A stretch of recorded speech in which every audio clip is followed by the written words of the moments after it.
রাত বাজে প্রায় 11:45। তুমি ঘুমাও না কেন এখনো? আরে ক্লাসের একজনের বার্থডে উইশ করার জন্য জেগে আছি। বাপরে, কারে বার্থডে উইশ করার জন্য জেগে আসো? ফ্রেন্ড। ছেলে নাকি মেয়ে? ছেলে।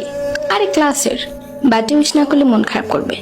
আমার সাথে কথা বলতে আসলে তোমার 10টা বাজে ঘুম চলে আসে, অথচ কোন ছেলের জন্য রাত 12টা পর্যন্ত অপেক্ষা করতেছো বার্থডে উইশ করবে বলে? তোমার সাথে আমার সম্পর্ক আজ প্রায় 4 বছরের, প্রায় 5-এর কাছাকাছি আর কি। কই কোনোদিন তো আমাকে 12টায় বার্থডে উইশ করোনি। আর সবচেয়ে বড় কথা হলো তোমার ছেলে বন্ধু আছে, আমি তো কখনো শুনিনি। তবে নীরব নামের একটা ছেলে নাকি তোমার ভাই, তাও ক্লাসমেট। যাই হোক, ওটা নিয়ে আমি কখনো কিছু বলি নাই, কিন্তু হঠাৎ ছেলে ফ্রেন্ড আবার উইশ করার জন্য রাত 12টা পর্যন্ত অপেক্ষা। আরে তুমি এসব কি উল্টাপাল্টা ভাবো? ও আমাকে উইশ করেছে একদিন, সেজন্য আমিও যদি উইশ না করি কেমন দেখাবে না ব্যাপারটা? ও আচ্ছা, উইশ করা হইলে ঘুমিয়ে যেও, আমার ঘুম আসতেছে। আল্লাহ হাফেজ।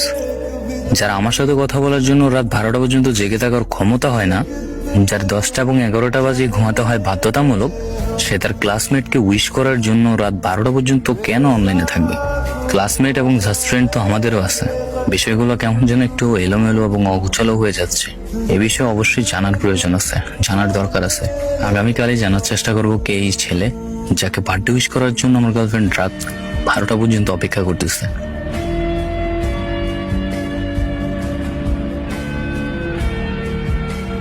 নীরব না তুমি? হ্যাঁ, কিন্তু আপনি কে? তোমাদের স্কুলেই পড়তাম। ও আচ্ছা, আচ্ছা, তোমাদের ক্লাসের কালকে বার্থডে ছিল কার? আমার বন্ধু রাফির। ও, তো তুমি তানিয়ার কি হও?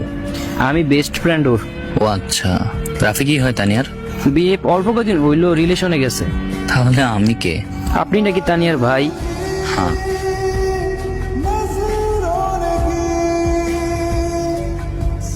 হ্যালো ভাই, তানিয়ার সাথে কিভাবে